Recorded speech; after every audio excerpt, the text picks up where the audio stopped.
Why life is an experiment. We all know what an experiment is. A proposition is made, and a way is designed to test the validity of the proposition. If the proposition has to do with human behavior, then the experiment consists of a control group and a test group. The control group may not even know they are part of the control group. They do not even need to know an experiment is being conducted. The control group, if life is an experiment, is every man, woman and child other than the select few who serve as a test group. But what is the proposition which is being proved, or at least investigated, remembering a key component of any experiment is falsification? We cannot assume the proposition will be substantiated. The experiment might prove the opposite of what is expected. But what proposition is life built around? When a new life is formed and comes into the world, what determines if this new life is part of the control group or part of a test group? How is one group divided from the other? One possible proposition to test is that there is a God. But this would not be an adequate claim as there is no single definition of God. We could not simply exist to prove God exists, without a way to demonstrate which God we are proving to exist. The test group would have to be divided into a multiple of groups, each working to prove its God exists. There is, however, a proposition that can be derived from the existence of the Christian God. The proposition we propose to test is, all beings have a right to what we create. This is a proposition that is directly correlated with the presumption that the God of the Bible exists. This proposition proves, indirectly, that God exists and is in control. If we have a right to what we create, it is only because God has given us this right as a reflection of His own right to what He created. There is of course the negative formulation, that no one has a right to claim what they did not create. These two propositions come down to the third and final proposition that we must pay and be paid for the work we do. Three propositions are the same that define a spiritually mature church. A spiritually mature church is one that creates no costs others must pay, the rule of no externalization of costs. The church does not enable freeloaders, the principle of non-enablement. And the spiritually mature church that pays everyone for the work they do. This is the doctrine of equality. The test group is a spiritually mature church. The division between the world, which is the control group, and the spiritually mature church, is the test group, is between those of the spirit and those of the flesh. But we still have a problem. How do we objectively determine who belongs in which group? Self-recommendation is no guarantee that the person belongs in the self-assigned category. There are lots of false Christians. This is precisely why the church must bind to itself those who are bound in heaven. It is a process. Those who aspire to be part of the test group must separate from the world, we must come out of her. We know from the propositions of the experiment, that what unites and sets apart the control group is that they are parasites and freeloaders. The test group must divest itself of all assets. Interestingly, Christians think that the story of the rich young man who would not divest himself of his wealth was a morality play, a kind of generalized fable about not putting physical things before God.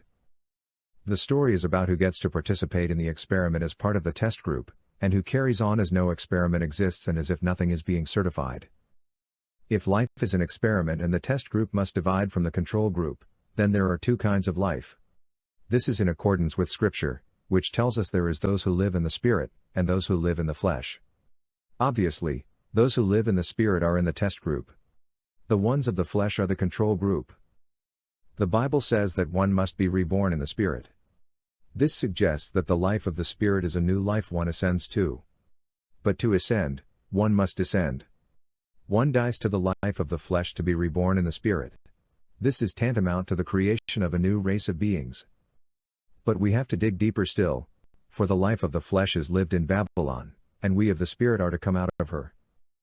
We must remember, man was born in Eden but was ejected. The land we were ejected on, even though the city which gave this system its name, did not yet exist. Eden was perfection. We lost Eden, but the perfection of Eden was not destroyed, we merely lost our home in it. But the perfection of Eden is still with us in our recognition of the errors of Babylon. Paul can speak of the wickedness of the Cretans because he understood the perfection they fell short of. It is because we still have the ancestral memory of Eden that we can strive towards perfection or be a witness to those who do works of iniquity. Titus 1:10 For there are many unruly and vain talkers and deceivers, especially they of the circumcision, 11 whose mouths must be stopped, who subvert whole houses, teaching things which they ought not, for filthy lucre's sake. 12 One of themselves, even a prophet of their own, said, the Cretians are always liars, evil beasts, slow bellies. 13 This witness is true. Wherefore rebuke them sharply, that they may be sound in the faith. 14 Not giving heed to Jewish fables, and commandments of men, that turn from the truth. 15 Unto the pure all things are pure, but unto them that are defiled and unbelieving is nothing pure, but even their mind and conscience is defiled. 16 They profess that they know God, but in works they deny him, being abominable, and disobedient, and unto every good work reprobate. The simple fact of one group striving towards the elimination of parasites and the other group striving to legitimize parasitic activity, gives us a sharp demarcation between the two groups. When man left Eden, he lost his connection to God. Initially man was ruled by the law, but the law cannot save us. The law is nothing more than the law of the jungle formalized. The jungle has only power to decide right and wrong. In the jungle, might makes right and the end justifies the means. The law is just a way to organize power to make it less random and unpredictable, but under the law one has only those rights given to them under the law. Legal rights can be abrogated at any time. The law, in other words, cannot protect you from the law. Constitutions attempt to mitigate the transformations of the law, but they only make the process more difficult when it is already less likely, i.e. as when the nation is divided. When the nation has been radicalized and great movements are underway, the state is likely to have the means and support to alter the constitution. But without God, only the law of the jungle remains, and without God, only the law exists to mitigate the problems of unrestrained tyranny. The law attempts to civilize the beast, but this can be done only to a limited extent. In other words, the control group operates by some version of jungle law. But this law is very likely being modified by some form of state, or higher authority that mediates disputes and brings some kind of order to the system. But underneath all of the pomp and pageantry is the sword and the military might of the administrative state. And so, we are left with the church, that operates as the test group. We know the relative performance of the control group, what we need is a way to measure the performance of each. This is not just an academic exercise, what we are talking about is dividing parasite from host, or the freeloader from the charitable, from the people who are willing to help.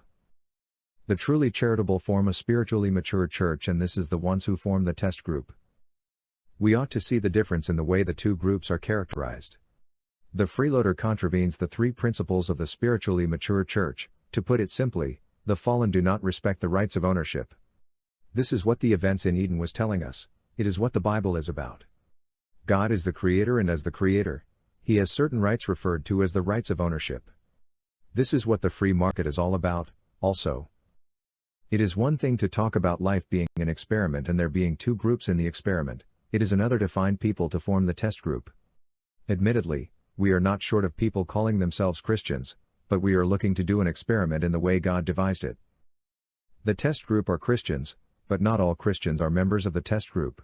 If the line is between freeloaders and free marketers is the way we look at ownership, then Christians ought not own what belongs to God, and indeed do not own anything that belongs to God. But if we purport to own assets, then we are obviously under a different system than the one devised by God. Which means even if we belong to a conventional church, we are part of the test group. Which brings us back to the topic of the rich young man. He had to sell all he had and give to the poor to join the test group, because this was the days before the church. But we have already stated that the church is not part of the test group in the way it has been constructed. So we have to set up a church, and in our setting up the test group we bind each other on earth. This is a process. The Apologist Party is an organization created to funnel people towards the church. The Apologist Church operates the experiment. But it is the free market that is at the heart of the experiment. The real test is to see which economics provide the most benefit, the free market or the state. The state does not have a market. The state has a distributive system. Writers might think that a free market flows from capitalism, but it does not. Capitalism is a distributive system using individuals as exit points in the system. But the system is regulated by the state. The free market is not regulated by anything other than supply and demand. The state is made redundant. This is why the experiment is possible. If the state and a regulatory distributive system was common to both groups, the experiment would not be possible. The free market, as said, works off of supply and demand. It is one thing this world got right. But supply cannot respond to demand if supply itself is regulated. In the textbooks, it is said that if the demand for widgets is declining, then production in SIGITs increases, but there is no inverse relationship between widgets and SIGITs in the regulatory system. A loss of demand in widgets does not necessarily translate into an increase in the production of SIGITs. The more likely scenario is that the resources dedicated to producing widgets are left inactive. There has to be a clear and direct relationship between supply and demand for the free market to work. If demand is increasing in widgets, there needs to be a direct correlation between the production of widgets and the decrease of production in areas where demand is declining. If there is not direct correlation, we do not have a free market. We will not go into the details of the experiment here, they have been described elsewhere and we will do a follow-up later. The point of this essay was to demonstrate that life is an experiment testing the free market against the regulatory state system of distribution. We already know the results, even without the evidence provided by a test group. We all know the state system is flawed and cannot be fixed. Those who do not know this are liars.